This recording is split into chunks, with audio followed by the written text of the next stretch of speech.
Hi, I'm Jeff Foxworthy, and welcome to Gamekeeper Podcast. If you want to learn more about farming for wildlife and habitat management, then, buddy, you are in the right place. Join the Gamekeeper crew direct from Mossy Oak Land Enhancement Studio as they discuss the latest wildlife and habitat management practices, news, and, of course, hunting.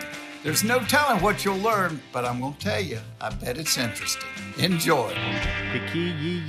And we are live in 3, 2, 1. Everybody's got a new way of doing that countdown, Lanny. What happened to the megaphone? I don't know. Listen at that now. Oh, I do. I've never used a megaphone. Oh, you're He right. doesn't need one. He's got the radio voice. Richie the voice. Yes, he is. The voice made for radio. The The face, face made for radio. radio. Yep. It's raining outside, but we're all thinking about turkeys. There's a big event tomorrow at the store. Yeah, it'll be over by the turkey time this tailgate. airs. Yep. Yeah. But turkey season will still be on the horizon when it this is. airs. So And then there's a premiere tonight. it's curious. There is. I can't get in trouble, I guess, but the premiere of the Colonel and the Fox, a actual motion picture film that we produced. It's so exciting. By the time this airs, it won't be long. At least you should be able to. get it It'll online. be get it online. That's Get it on email. very exciting. Yeah. Very well Watch done. it on Mossy Oak Ghost. Downtown It's- West Point movie premiere tonight. I've been just last night. I got to look at it. I was going to wait till tonight when we're actually having a premiere tonight at an old movie theater place here. But it's definitely the most significant thing in the history of Mossy Oak that we've ever produced. All right. No question about You it. got your ticket, Bobby? Yeah, I got 4 tickets. I got my tickets too. So if you're out there, we'll talk about it again because the next time we film or we record something like next week, we'll have all watched it. Everybody. Yeah, sweet. So we we can- might even have someone in to talk about it. And I think it was 3 years in the works. We can do a review of it. Yeah. Yep. Well, I saw a little clip of it at NWTF, and it was chill bumps and tears. Yep. It was amazing. It is amazing. The Colonel and the Fox. Colonel and the Colonel and the Fox. Fox. That's it. How well, and then to spread that out a little bit, how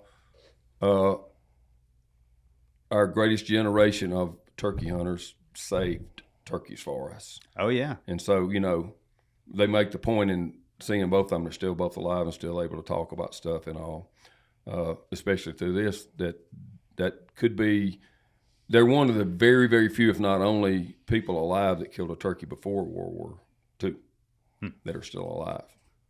And, of course, the Colonel was a colonel in World War II. He fought in 2 wars. It's an amazing story. It really And is. what's Yeah. but the other thing that's amazing that I didn't realize till last night, I always knew about him.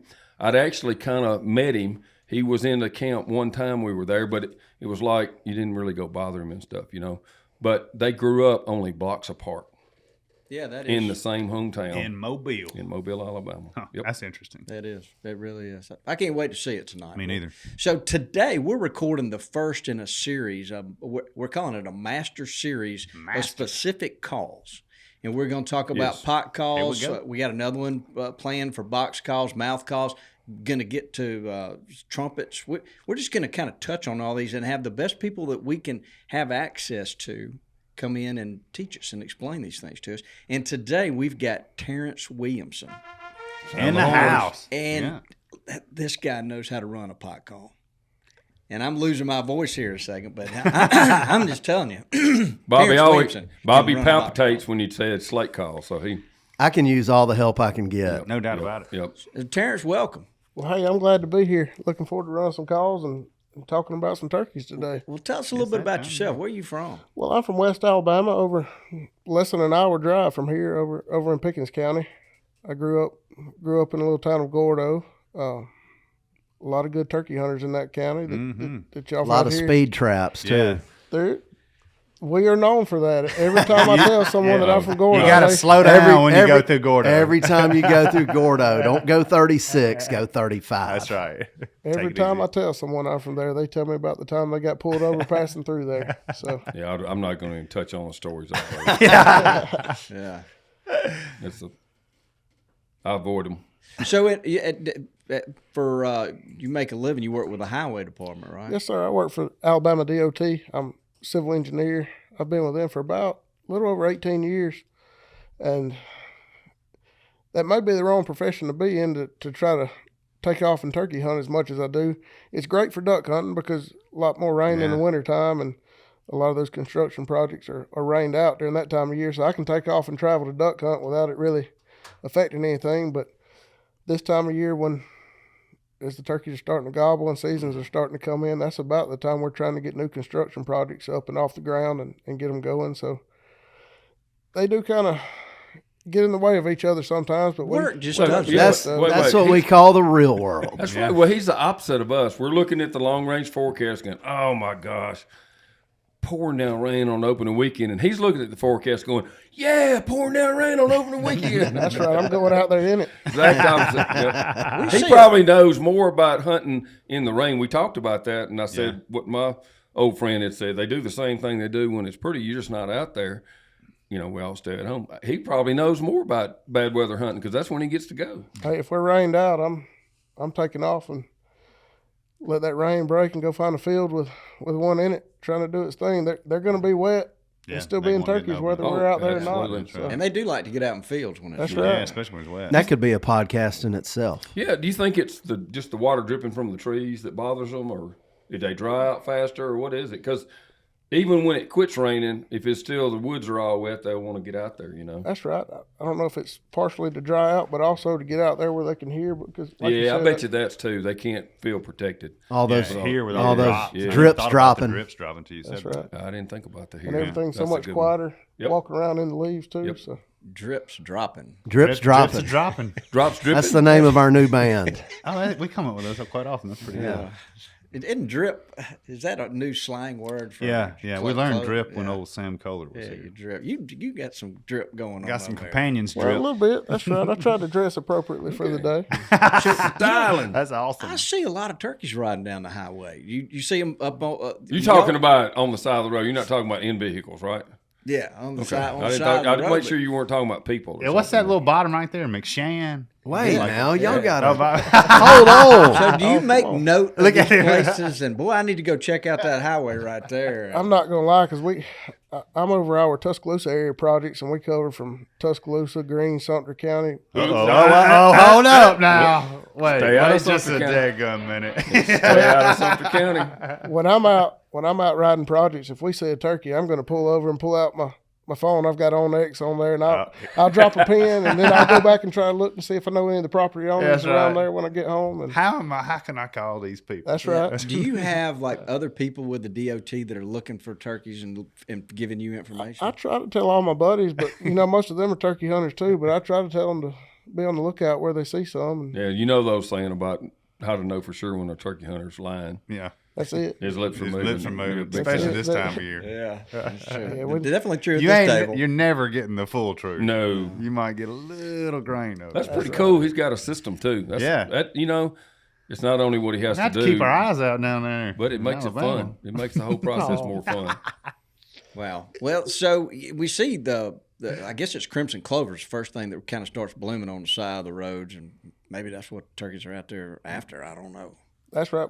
That's in a lot of our seed mixes on our construction projects. So it's one of the first things that blooms up, and they're out there in it quite a bit on our right of ways.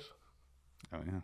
Well, so look, let's turn our attention to these pot calls. I would much rather talk about turkey calls than work. That's great. Yes, sir. So, can you tell us a little bit about the history? Who made the first kind of slate style call? I should have did my homework more. I knew Bobby was going to ask some hard questions today. I listened to all his trivia questions, and I honestly, I don't know the history of where pot calls got started, but I know I've been calling in competition for over 30 years. I was a young kid when I was fortunate enough to get started, and back then, a lot of your early pots, if they weren't hand-turned wood pots that someone had turned, then Mike Batty, Mike did a lot of those first plastic pots that a lot of the different Yeah. Yep.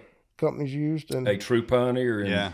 Yeah. That jet slate is the first one I can remember seeing. Like that really wasn't a pot call per se. It was wood, a wood bed with a little strip of slate in the bottom. that's right. Yeah, and then those troughs. And then Yeah, it's the like trough. a trough, exactly. And then there was a aluminum one. That's right. I don't know who I made the remember first aluminum. aluminum one, but I don't either. I think Billy White made one of the aluminum. he did make. I strips remember on the Billy truck. White's aluminum because I had one of his chatter or paddle boxes That's for right. a long time. From The 30 years Alabama ago. cackler. That's Is it. that what That was it. Yep, It was long and narrow. that's what a paddle box says. No, the little aluminum. Oh yeah, tray, yeah. He long did and have narrow. one of those Alabama too. cackler. Who had one? I guess Lynch had a jet. That was the slate. jet. did. The jet slate. Yeah, Oh, here it is. Piece Had of one of those, lost Billy it. White. corn cob and a piece of It burnt. was always burnt on the end. Yep. Yeah.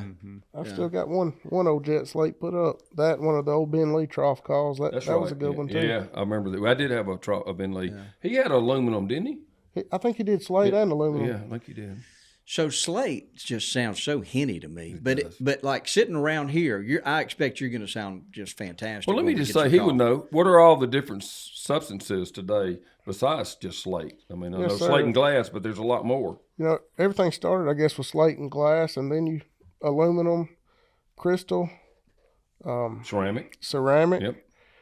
But now guys are starting to find that there's even variations in slate. You can get a green slate, a purple slate, red slate, different tints of glass sound different. There's a bronze colored glass or crystal now, Right. Yeah. and there's different grades of crystal. And that was one thing when Spence and I were first looking at for Rolling Thunder for the pot call market. They're trying to figure out which grade of crystal, which type of crystal. There's so many different ones, and a lot of trial and error. We ended up picking out the crystal for one of the calls that I helped Rolling Thunder come out with a Yeah. few years ago. Good for you. So let's start with the slate though. But so sitting right here, it sounds fantastic. But I've noticed that a lot of times, if you're out there in the morning, that it's high humidity or whatnot, it kind of sounds the slate is slicker. There's something. It's just not as consistent to me as That's right. as I would hope that it would be. That humidity and that moisture in the woods from the surface of your slate to your wood striker, if that's what you're using at that time. You get out there, that humidity affects everything, and that slate, it just holds that moisture on there, and it can sound really good here in this room, but if you, So It's do you have- always so depressing. You sound so good, in the office or In the at truck, home, man, and you're then killing it in then the truck at now. 6:50 in the morning, you pull that thing out, and it just doesn't. Well, also, I mean, even just holding it in your hand, it'll, the humidity from your hand. Yeah, will the kinda walk change it a little in, bit. So sweating. can you keep it in a container and help That that you do. at all? Is anything we can do to help you that? can get a little plastic, like Tupperware type container, Right. and keep your call in that, and especially if it's raining, honestly, if it's raining, I'm probably not toting a slate that morning anyway. I've right. Right.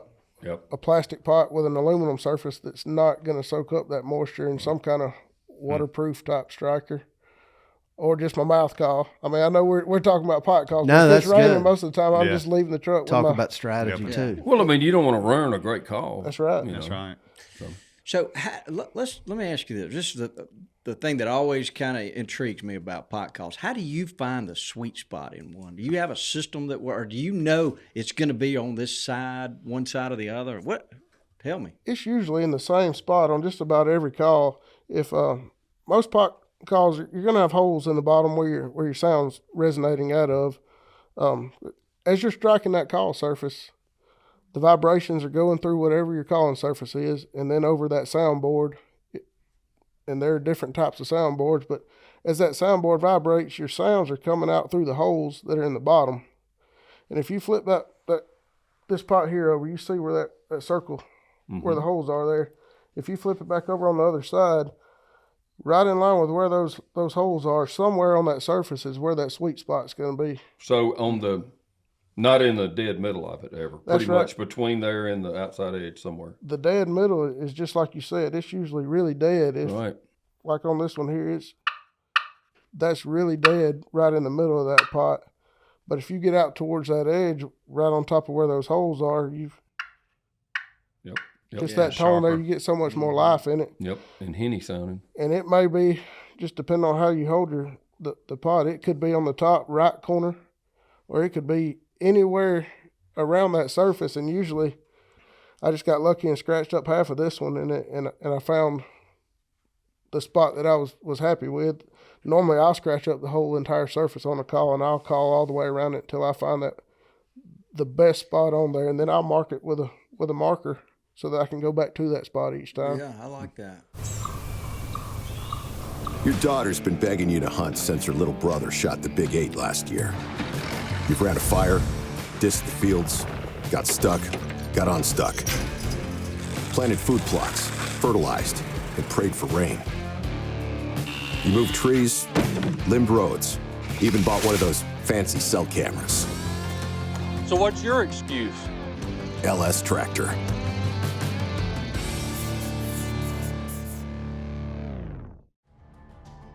Moultrie has pioneered the game management category.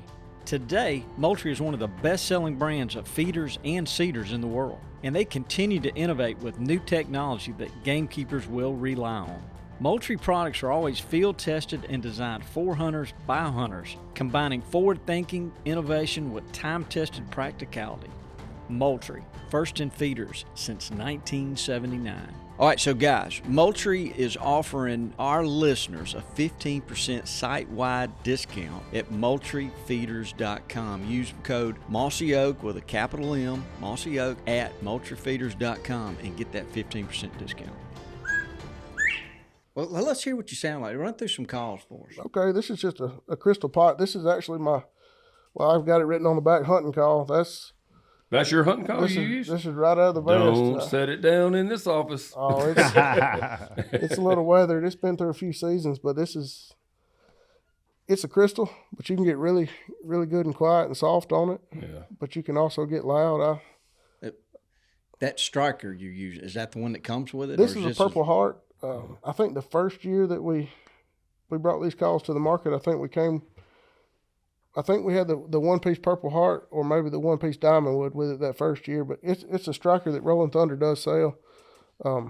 Separate, yeah, I noticed they sell. A lot of companies are selling strikers separate because we talked to someone the other day that was experienced like you, and I think you would probably agree in most cases the striker's probably more important than the actual call. You got to have a good call, but I've got so many strikers from over the years, and you would not believe how the difference. If I go through 50 strikers, half of them won't even make even a half decent sound on it, and it's just certain strikers and certain substances will work and won't work. That's exactly right. I may carry no more than 2 pot calls in my vest, but I may have 6, 8, 10 strikers in there. Each one of them gets a different tone and a different sound, and you just have to go through them all to see which one matches up. The saddest thing, though, is the most important just about, and it is the easiest thing to lose. It is. You take. Yeah. I've lost so many. I've still got all my, like the slate I have is like 30 years old, and different stuff is like been around, but dang, I lose the strikers. And that's what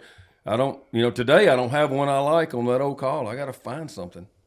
Well, is that one laminated? This, it's just a... Just Purple Heart. No, we've got a laminated, a 2-piece Diamond Wood striker and a 1-piece. That laminated Diamond Wood is what I hunt with most of the time. It's very versatile. That Diamond Wood sounds good on just about any surface and any call that you put it on. So one thing I would tell people I'd do just for fun is like if you buy a new slate call, pot call, whatever, crystal, try all your strikers you have at home. I mean, if you've been hunting very long, you probably got or one of your buddies or something. Try different strikers and just see, because you never know when you go, wow. Might not even be one that came with it that you like the best. Oh, it frustrates my wife so much. I may come home with one new pot, but then I've got a big Plano storage container just with I don't know how many strikers in it. I bet you do. I'll set it down on the bed in the bedroom, and I'll be in the back trying to hide in the back of the house running 100 different strikers on the pot call, just trying to figure out which one sounds the best on that pot. You mentioned Diamond Wood. Can you describe what that is? Isn't it like layers of wood that have been laminated, like Lanny said, and glued together? Yes, right? sir. It comes in a sheet. It's real thin layers. They're probably, 16th to 32nd of an inch. They're real thin layers, but those multiple layers are glued together, and then from there, they're cut into blanks and. People turn them down for pots or box call lids or the striker. Is that diamond wood because it's very dense? Is that why they call it diamond wood? Or? I've always wondered why they called it that. I didn't know if it was the first people that made it. Or I just like using that. It's not a single species of wood in one piece. It's several pieces of wood glued together. So you're not just getting the wood I think the glue itself has an effect. That's right. Yeah, and it makes it more weatherproof too. Doesn't it? So, I mean, I like having just regular, like Purple Heart or Hickory or whatever, but like whatever that works. laminated stuff, the diamond wood is cool to have too. I found that it's a lot more consistent. It sounds good on just about anything that you put it on, and that's what we started packaging with our crystal. And do crystal you pot normally prefer like a flared tip over the regular tip? Those flare tips are more forgiving. If for like in calling competitions, the slightest mistake and you're not going to place that day. So I feel like you need to be more precise, like on the calling competition side. So I'll run a straight tip anytime I'm running calls in a contest. But when you're hunting, that flare tip is so much easier to run, more forgiving. There's more surface area to run that striker tip on the calling surface. And for hunting, most of the strikers I'm running are a flare tip. Okay, good to know. Well, let's hear something. Sure. I'll start out kind of soft, and this one will do a little bit of everything. Like I said, it's my hunting call, so it's usually the only one in my vest with a couple of different strikers with it.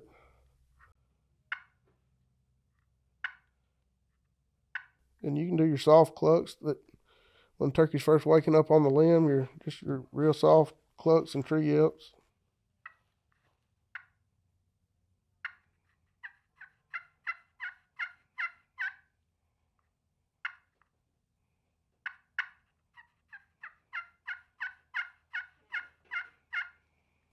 But you can also get loud with it. We'll just do. Crank it out. I'll just make some sounds. We'll just say the hen's waking up, and we'll just go through all the different sounds that you may do in a hunt.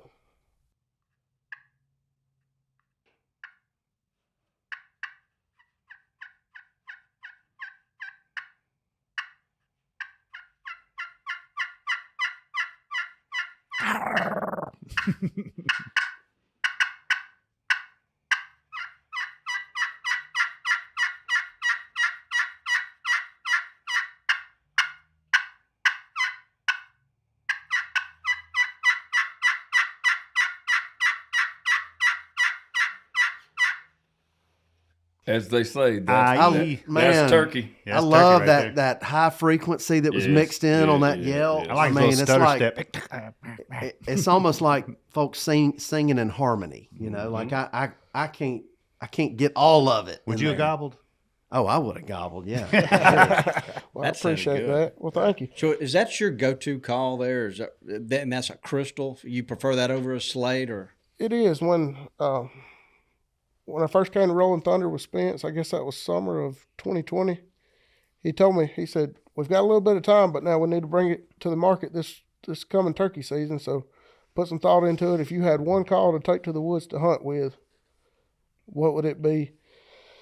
I started thinking, and just for the versatility from getting that high front end and then that rollover there, just that crystal will pull a gobble out. Sometimes when other things won't. And I'm a big aluminum guy too for that same reason, that higher frequency, but trying to come up with something that was the most versatile, just one good hunting call, I wanted to go with a crystal. And Aluminum's a little higher maintenance. it is. Yeah. It is. And That's how to slick it. I mean, it slicks up really quick. It leaves the residue on your call. Well, it's a good I mean, point. the striker, I mean. What are you doing to that crystal? How much roughing it up are you doing, and how Usually- often? before I even get out of the truck in the mornings, I try to have all my mouth calls. Loose. I've already been running them on the way, just trying to get everything loosened up and ready to go. And then my pot calls, before I ever get out, I'll take a piece of sandpaper, and I use a pretty fine, let's see what this is. This is 120 grit.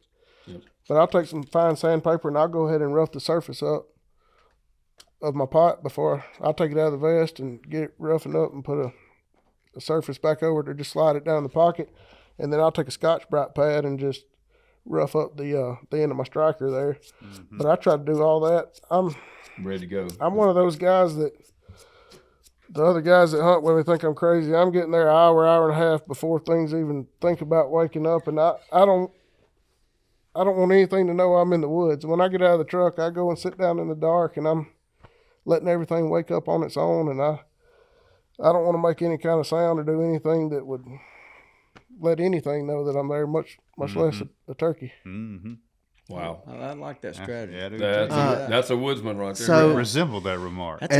As far as scuffing it up, I know we're going to have some OCD listeners wanting to know how you scuff it up. Like- so are like- you going in a straight line? Or are you going in a circle? Well, on the surface of the pot, I'll take that fine sandpaper and go left to right across the surface. Right.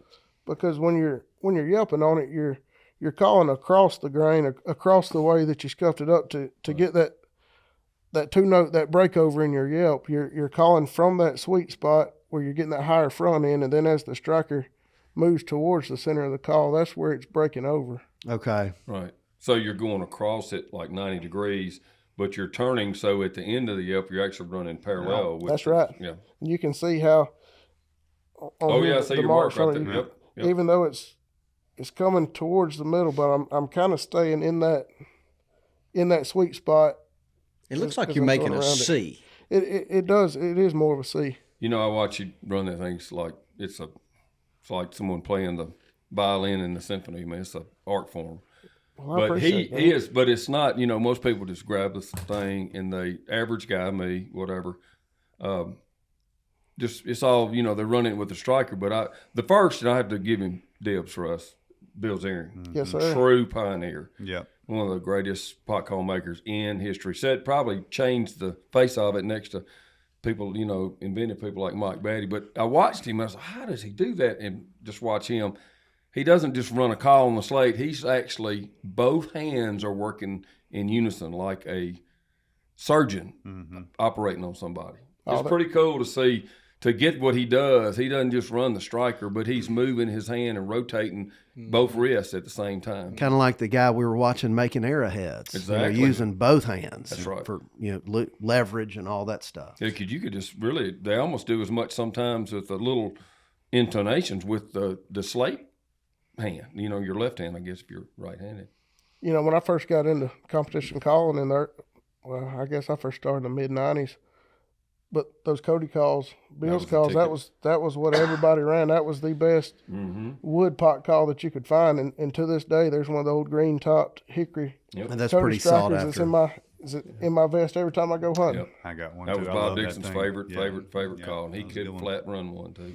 So, as far as using something to scuff up the surface, we're talking about a crystal call here. That's right. If you're using a slate, are you using a different abrasive for that? If I'm using a slate, I'm using the same fine grit sandpaper or a Scotch-Brite pad, either one of those. And half the time, after you've been chasing a turkey through the woods halfway through the morning, you'll take whatever you can find in whatever pocket you can get to at the time. Well, that's good to scuff it know. up with. Okay. But now, competition side of things, I'm so OCD on that. I'm not even using if I'm scuffing this call up with this piece of sandpaper. And that's a crystal, by the way. This is my crystal pot here. That piece of sandpaper goes with that call. I'm not even using that piece of sandpaper on a different call. I don't want. Don't want to mix I nothing don't. up. I don't. Yeah. And Good for you. So after you sand your slate, are you blowing that debris off? yes, sir. If I'm Lightly though, right? That's Don't right, lightly. Spit on it. Don't spit on it, because Bob. you'll be there to spit on it, and then Start over again. that's it. But now, same way, competition side, completely different than that. I've got this little fine brush. I think I stole it out of some of my wife's makeup stuff. But after I condition one to go to great use in a idea. calling contest, I'll Dust take it that off. little brush and, especially like on a slate, get all that excess off into the side. Because a buddy of mine, right before he went up on stage to call one time, I remember he went to blow the dust off after he had sanded his call, and he blew a big Loogie. spit wad right into the sweet spot on his call, and he was done. He tried to call that day, but it So you just, say the you use sound a wasn't makeup there. brush. It is. I'm going to sneak into Walmart, catch a picture of Bobby at the Maybelline aisle Yeah, now. pick them up. That's Yep. right.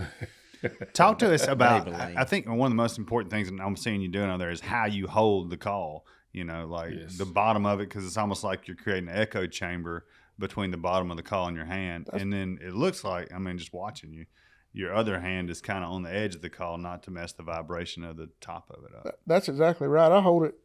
I hold Fingertips. the edges Tips. Tips. right there with my fingertips, and pretty evenly spread out all the way around the call. And you're making, like you said, you're making that area for that sound to come out and resonate. And then with the striker, I'm laying just the edge of my palm of my hand on there just to really to steady your hand and just like getting the rest with a rifle. That's right. And then try not to look like you're touching the surface with any part of your hand. Not at all. I try not to. The palm of my hand may touch just the edge of it, but not enough to affect that vibration, because that's, you're getting that sound from the vibration. So the more you can do to let that sound resonate and to have as least amount of contact with it, the more vibration you're going to get out of it. Crank down on it one more time. Yes, sir. I love the sound of it. Sweet music.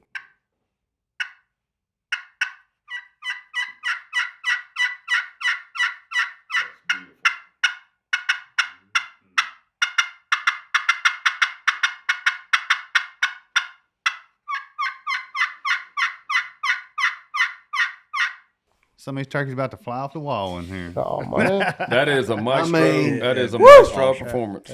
So you keep mentioning contest calling. You've been really successful in that, haven't you? Well, honestly, I got started in that. I guess if you look at how long I've been doing it, I guess I got lucky a few times, but I've been doing it for over 30 years now. Wow. I was lucky enough. And you're calling it friction contest. Yes, sir.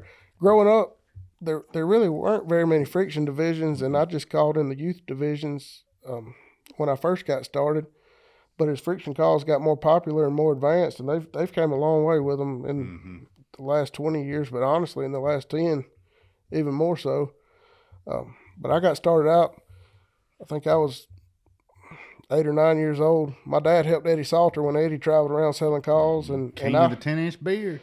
But I followed them around to different hunting expos, and they finally talked me into getting in the calling contest, and I'm pretty sure I was dead last in it. I got up there nervous and I messed up, but I really enjoyed doing it, and I wanted to do it again, and I started going and getting in more. And the very first one I remember, and I've told Will this story several times, was when I guess it's when y'all sponsored the World Championship, when it was either in Bessemer or Birmingham. Birmingham, yeah. When I went to register for the Junior World Championship, you had all of your guys there doing all the registration.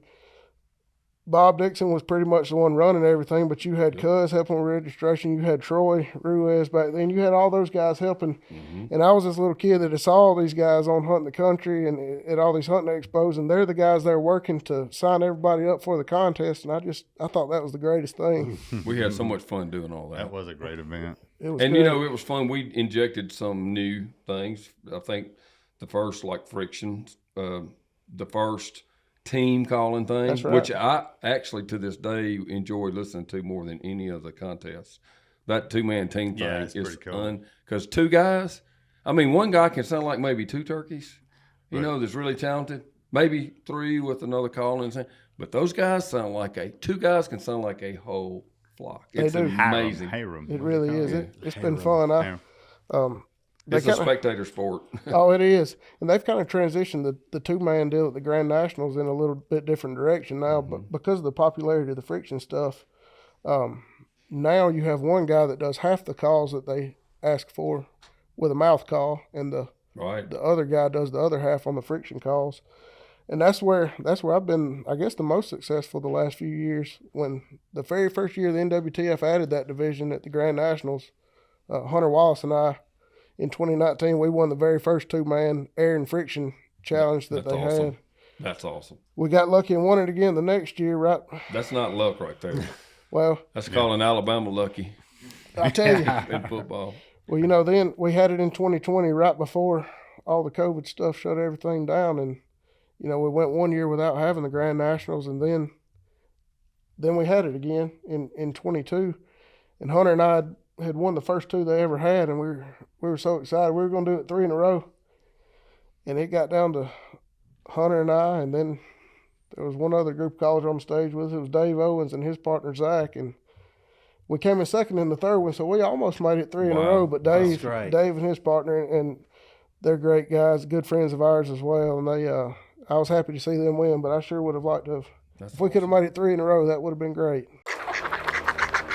Hey guys, I want to tell you about the all-new Gunner Dog Bowl. It's designed for home and built for travel. It's customizable, leak-resistant, light on weight, solid on durability, and rust-proof. Like other Gunner products, they're made in Nashville and designed for everywhere. Have you heard about the LS Gamekeeper tractor giveaway?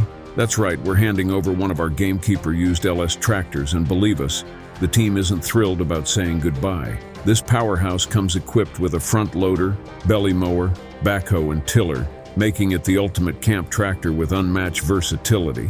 It comes with a certified pre-used warranty straight from LS, and the Gamekeepers crew has given it their stamp of approval. Don't miss out. Head over to mossyokegamekeepers.com to discover all the ways you can throw your hat in the ring.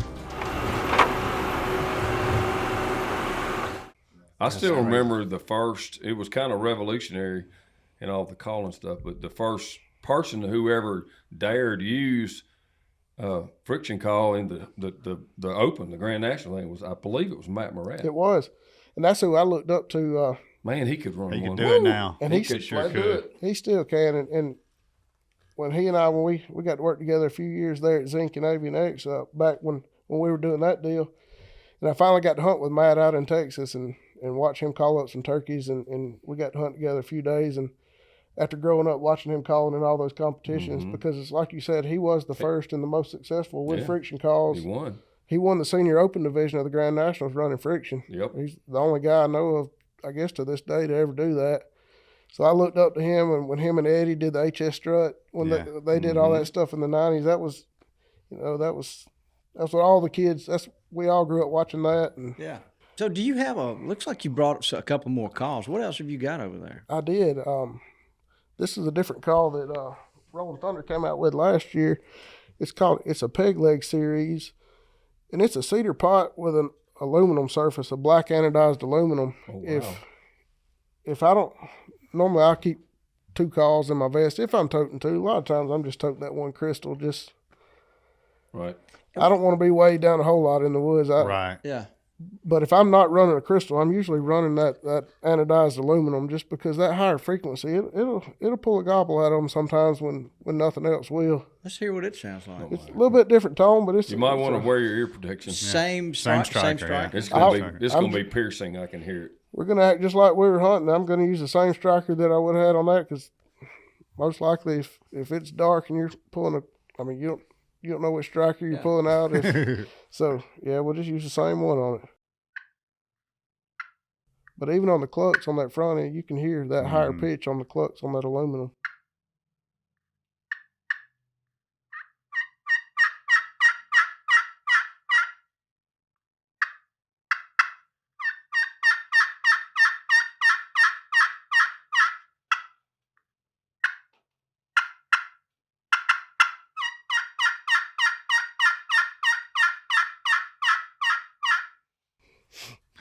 He sounds. My ears are So ringing. Yeah. that's an homage to my buddy Russell, if I'm not mistaken. That's it. Right? That is Russ. Russ Ginn. Great guy. He's been a good guy to work with. I've really enjoyed bouncing ideas off of him. He's a great call maker. He knows all the different woods and the different components, and he had the idea to do the turkey track instead of the holes in the bottom like you see on this one. He did a turkey track on this to resonate the sound out of it. But Which is actually probably more sound coming out. that's than right. The holes. That's right. There's a lot more. Well, just a whole lot more area for that. To come definitely out. No, I sound could like tell. Yeah, you could tell the difference. Yeah. Even with these headphones Yeah. on, we got it's not as grabby as that scratched up crystal is. sounds like it's So more it's a little slicker. pleading. It's I've never pleading. had Please. a metal surface pot call before. Is I've had there anything aluminum. you? Yeah, I have that too. yeah, I like aluminum, aluminum. whatever. Is there anything different you do when you're scuffing that up, or how to condition it? I do. If you use sandpaper on that, you're going to get grooves and lines in it, and your striker's going to grab, and you're going to have bad notes. So if you're using an aluminum, I just use just a Scotch-Brite, strictly a Scotch-Brite pad. Same deal though. All Scotch pads aren't the same though, are they? Aren't there coarser ones and finer ones? There are different. I seem like I got to have the coarsest one for it to really scratch things for me. That's I don't right. know. you get what they sell at the sporting goods store these days, pretty much. That's it. I've tried to buy there's some green, you can buy the some green green ones. Scotch-Brite pads like at the grocery store, and those don't seem to be as coarse as the Those dark thick brown brown ones ones, that you yeah. can get Right, at your yep. sporting goods stores. But the brown Scotch-Brite's what I try to keep in my vest. And Okay. So answer me this. I have, since I lost stuff, the only thing I've got that's really consistent is actually a aluminum tip striker. Now, and I'm not running aluminum with it. I'm running either the crystal, glass, or slate with it. yes, sir. But the only thing about it will, there's always a residue issue or a film. It gets slicker easier. But for me, what is the most crystal for me sometimes is not as forgiving as slate. So That's if I usually go to a slate first. You're walking, you're out of breath, you're sitting there, and when you first sit down, you're getting old and out of shape like me. And then, it's different than, I'm just broadcasting up in the daytime. So that's when I'll use a crystal more. But I want to because it sounds so good, but I always end up not liking what it sounded like or slipping, or it just doesn't sound as good as I thought. Is the slate, it seems to be more consistent for me at first daylight. All in all, probably the slate would be the most forgiving. Yeah, and the forgiving. most I consistent. definitely need forgiveness on that. So Well, it's just you can get so soft and quiet on a slate, and you can always call louder, but you can never. If you right out the gate, if you call too Right. loud and scare one that's Yep. right over the ridge, you can't get that back. So you can always start out softer. So a slate, honestly, if I know normally I go to the woods with a crystal, but just across the board, just everybody collectively, if you had one call to go to the woods with it, probably a slate would be the. With a good pouch to Yeah, put it, keep it in. Yep. That's That's right. I'd say that's 75% of my calling is on a pot type call. What do you when you're in the woods on average, what I'm sure you use mouth calls a lot too. I do. Not in competition. I'm good enough to kill turkeys with them, but that's about it. But I probably honestly kill more turkeys. I may start a turkey on a pot call, but then you get that When they get 100, close. Get 150 close, yard mark. It's time to put them down and switch. I've got a little 2-reed ghost cutter, 2-reed bat wing that finishing them out with that soft stuff. Or walking around, like I said early on, I try not to let anything know I'm there when the woods are waking up. But throughout the day, if I'm on, well, I guess it really private or public, I guess kind of treat it the same. If I'm walking around, I've got a mouth call in, a little 2-reed ghost cut, just doing some soft clucks and yelps and try to sound like I'm a turkey moving through the woods or down Yeah, the how road. often are you able to strike one doing that? In other words, just kind of, pretending you're a turkey, yapping as you walk and stuff, which I know you have to be careful in public places like that. You do, and But how often do you actually stumble onto one by doing that? And if you do, I'm sure if you're calling soft, he's probably right on top of you too. I guess just thinking about it year in, year out, usually 1 or 2 turkeys a season around here in Alabama, I feel like come How that fast way. do you hit the deck? And that's the thing. Last year, one of the ones that I killed, the only one I killed that way last year, we had called up one for my buddy early that morning. He had killed one right off the bat, and then we were just trying to move around and find one, and we're walking around on where some hardwoods and some pines met, and we called kind of in the pines up.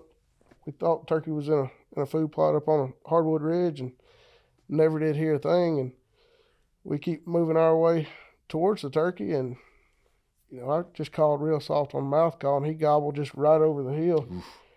We didn't even have time to sit down. It was just stand behind the tree that we were there, and in just a minute, he came following a hen right over the ridge, and never even gave us a chance to sit down, but he was coming. And that's a good point. Sometimes you will do more harm than good trying to get on the ground. Plus, you can't see sometimes, so just freeze, get a tree and freeze. That's the thing. Hunting all the different pine plantations that we hunt now.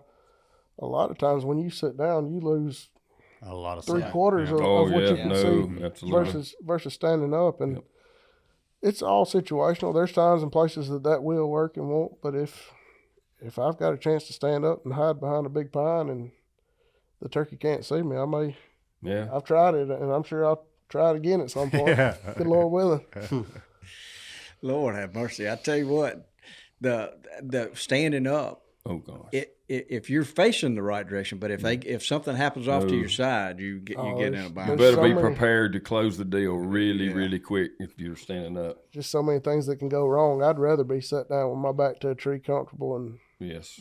calling them to me. But sometimes you just have to scramble and make the best of it. What are we not asking you about these calls? I see you didn't bring a slate call. That really surprises me. Well, I didn't know. Well, honestly, I grabbed the 2 calls that were in my vest, and I tried to treat it that way. If I was, There you go. Good 'cause for I've- you. Yeah. I've been getting my stuff together for, season will be here before long, so I've been getting all my calls in the right pockets, and So to kind of reiterate, it's about finding the right striker with that surface, and you may have to go through a bunch of them till you find the right one. it is. I may run 100 different strikers on this pot here before I pick out the one that I want to put in my vest. I don't ever remember buying a pot and a striker and liking the combo together. It's always another striker to go with that.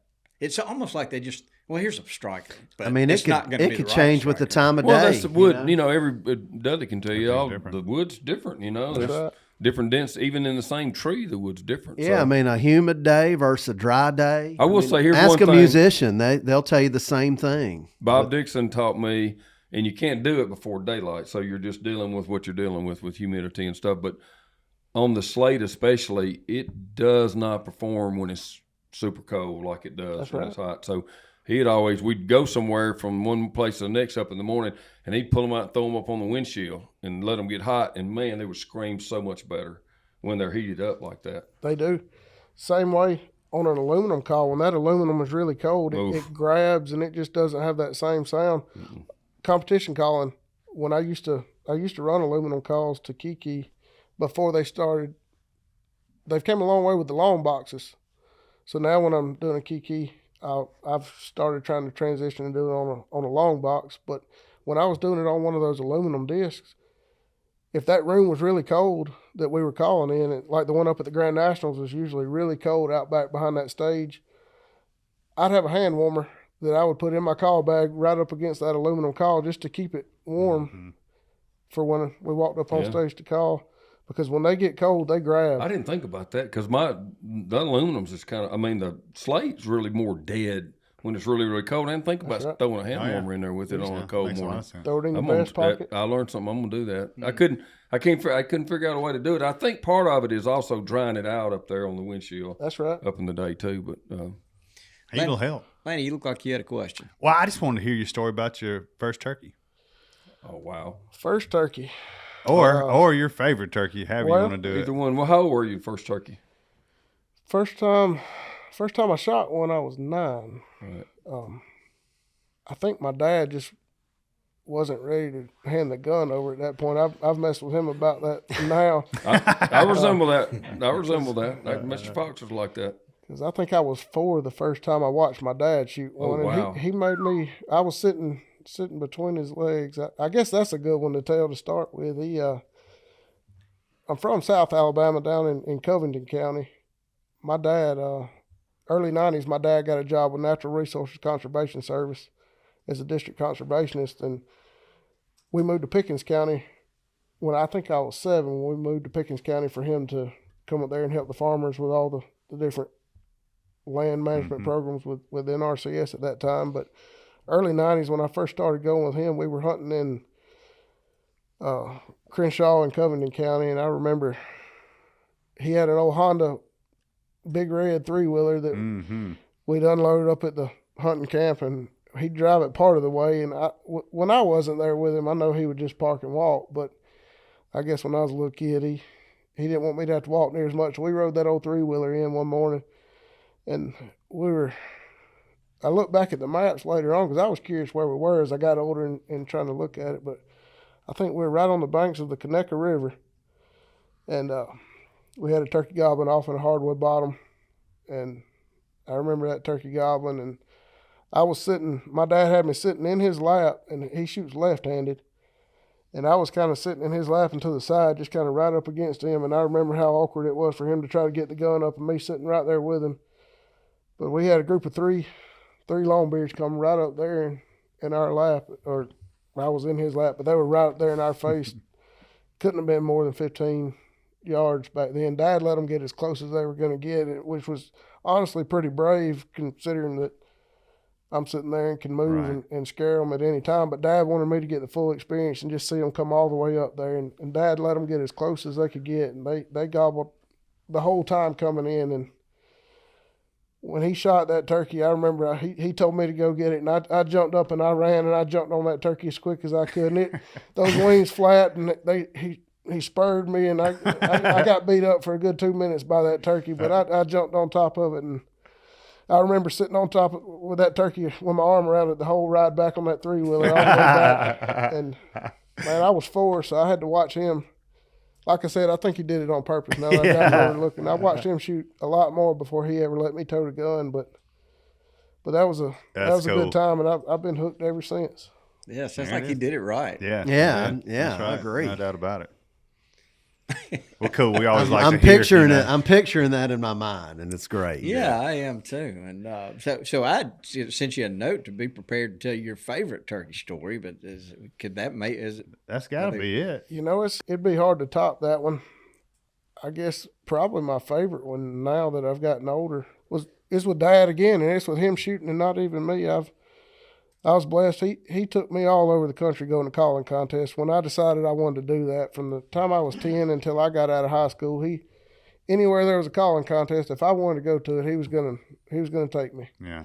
So now that I've started traveling and doing more turkey hunting, I've started, trying to take him with me on some trips. We took him out to Texas one year, and he last year we took him to South Dakota at the end of the season, and he got his first Merriam up there. Nice. But that was great. But his first turkey last season is probably my favorite turkey hunting story.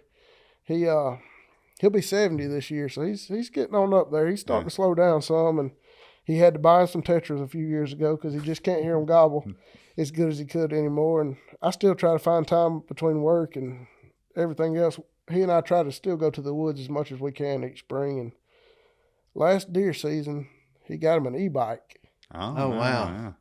And he loved deer hunting off of that e-bike, and he's turkey hunted on it too. Well, he got it to turkey hunt, but he used it to go to his tree stands, and he took him a spill on his e-bike, and he messed his shoulder up. And Dr. Kane, big turkey hunter, called Dr. Kane. He did all my surgeries from everything I ever messed up playing football, and Dr. Kane did the surgery to fix my dad's shoulder middle of January last year.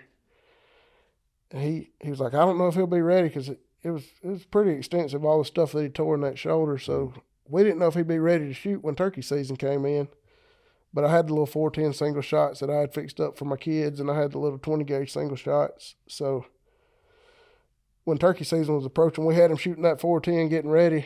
And then as season came in, he was doing his own thing for the first week or so, and he was getting them close, but he could only move so much. He was still getting over that surgery and doing his physical therapy and stuff. So finally we had a couple turkeys that were acting right, and we had them roosted in a good spot. And I went with Dad that morning, and we got set up about an hour before dark. Turkey started gobbling on the limb just like they were supposed to. We called at them, did all the soft stuff, all the tree talk, and they flew down, and they got quiet, and they did their thing with the hens for a good 30, 45 minutes. And when they started back gobbling, I just called to them a few more times, and they both came in together, and watching that turkey come out of a little hardwood bottom up into the food plot, came all the way across the food plot. Turkey gets out there 35 yards, and just to watch Dad shoot that turkey, not knowing if he was even going to get well in time to shoot one last turkey season there in Alabama. We knew by the time we got ready to go up to South Dakota later on, you know, our season would be about over, and, you know, he would be well enough by then, but we were worried he wasn't going to get well in time to shoot one there at the house. And he's killed one there, I guess, every year as long as I can remember. So just to get to call one up for him and watch him do that and kind of repay him for all the years of taking me and all that, that's probably my favorite turkey hunt right now. That's awesome. That is full good. circle. I love it. Absolutely full circle.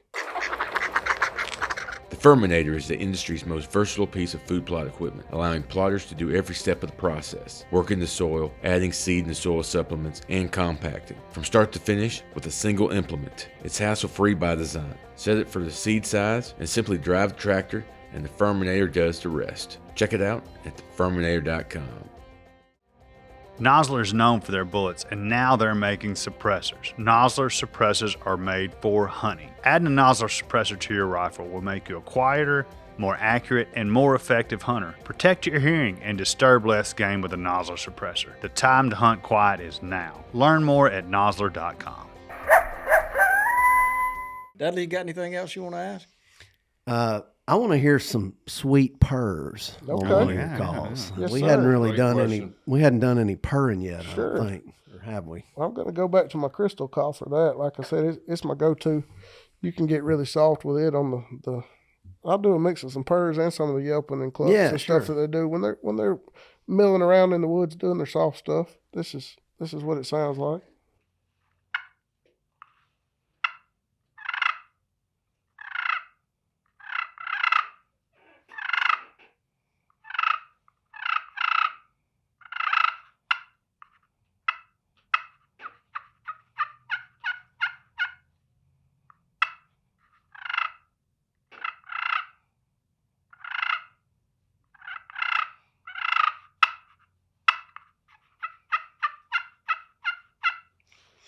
And that's with a crystal call.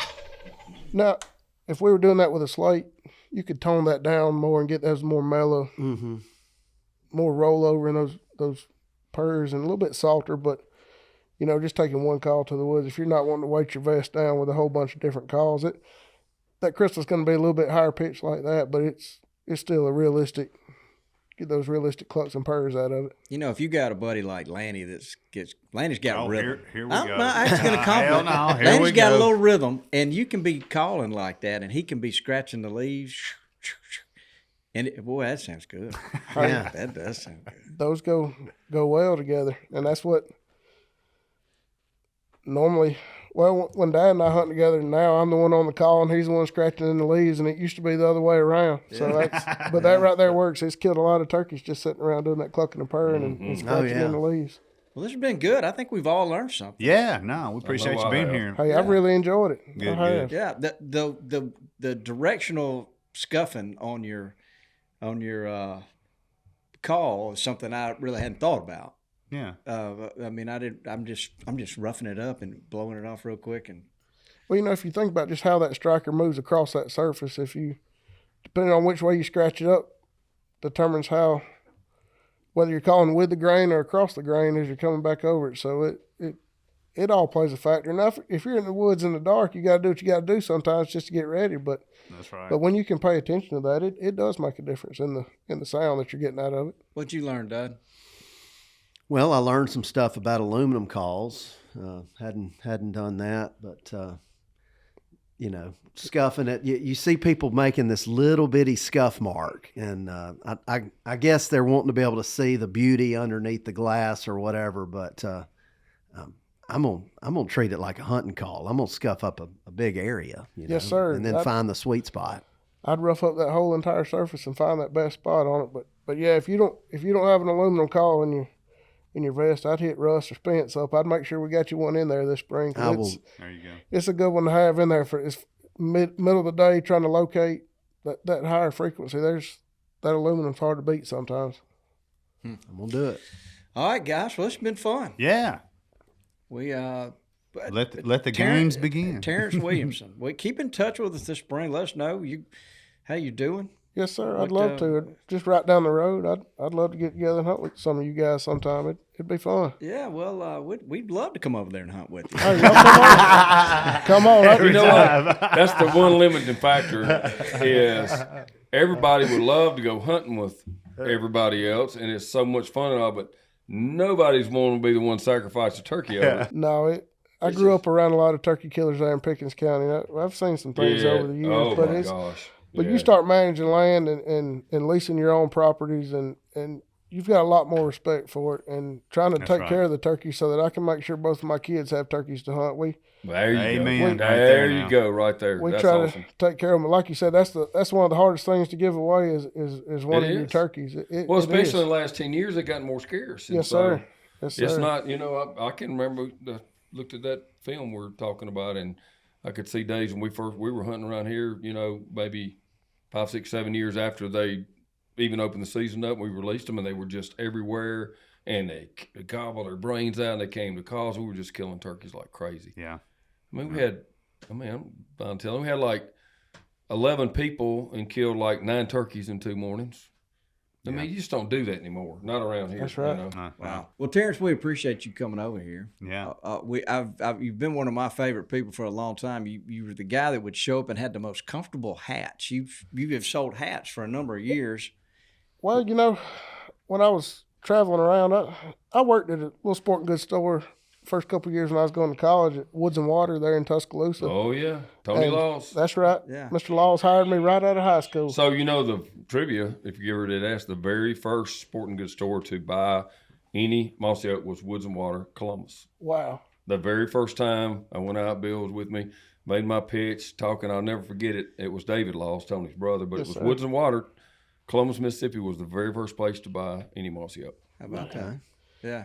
But yeah, I worked there in college, and I got to know all the different sales reps, and I worked with some different call companies through the years, and I wanted to have my own thing to sell when I was going into these stores, and I got to looking around, and I'm proud to be from Alabama. I'm proud to be from the South and traveling around hunting and stuff. Good for you. I wanted to come up with a logo that it was a hunting or a fishing logo with a duck or a turkey on it, and the first idea we had was just a duck logo with the Alabama state flag and the outline of the state.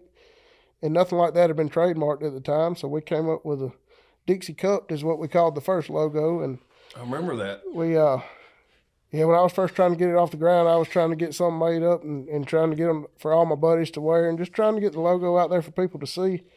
And we started with that duck logo, and then we've added a turkey and a deer and a fish and just trying to do a little bit of all of it. And it finally grew to the point we did a website. It's dixie-life.com. And I've got Mississippi logos, Alabama, Georgia, Louisiana, Arkansas, Tennessee, just all your southern states. I need to grow it more, but between chasing the kids around and trying to hunt and my real job and this stuff too, there's just only so many hours in the day. But we have a good time with it. As far as following us on the turkey calling side of things, it would be the Rolling Thunder Game Calls website would be the best way to find the calls that I've talked about. Love here that today. group of people. Yes, sir. They've been great to me, and it's been great to be a part of that deal and the team that Spence has put together. It's a great group of guys that are all doing it for the right reasons, and it's been fun to be a part of it. Good deal. Well, Terrence, we appreciate you coming and your demonstration with your pot calls. You sound fantastic. Unbelievable. Well, thank Yeah, you. he does. Really henny. Yeah, he does. I listen to my driving time between construction projects. I've got several different podcasts that I pick out that I listen to while I'm riding, and this is one of them. So to get to come over here and to be a part of it, I listen to all of them every week, and every time y'all put one out, I listen to yours and Cuz's, and then the Rolling Thunder one. That's my 3 go-tos. So We appreciate that. I told you somebody was listening. Yeah, somebody knows. Yeah, thanks. So we've got a lie detector out in the hall. We're going to hook Hey, you up to it when we hook me get up off. to it. No, I spend a lot of windshield time, so I'd rather listen to some hunting podcasts than some music most of the There you time. go. So that's my go-to. All right, guys. Well, in a little while, we'll be recording another one of these things. So, Yeah, short little while. short little while. So, thank you, Terrence. We appreciate you Yeah. being here. Richie, is there anything else we need to do? No? No, I guess we're good to go. All right. Hey, it's been an honor to be here. Thank y'all for having me today. Yeah, Glad to absolutely. have Thanks you. for coming over. You were one of our master classes. Yeah, I you did. appreciate it. Yep. You put one on for us. Well, thank y'all. I've enjoyed it. All right. Well, say goodbye, Dudley. Goodbye, Dudley. Get us out of here, Richie. There you go. Thanks for tuning in to this week's episode of the Gamekeeper Podcast. And be sure to tune in again. Subscribe to Gamekeeper Farming for Wildlife magazine, and don't miss the Mossy Oak Properties Fistful of Dirt podcast with my good buddy, Ronnie Cuz Strickland.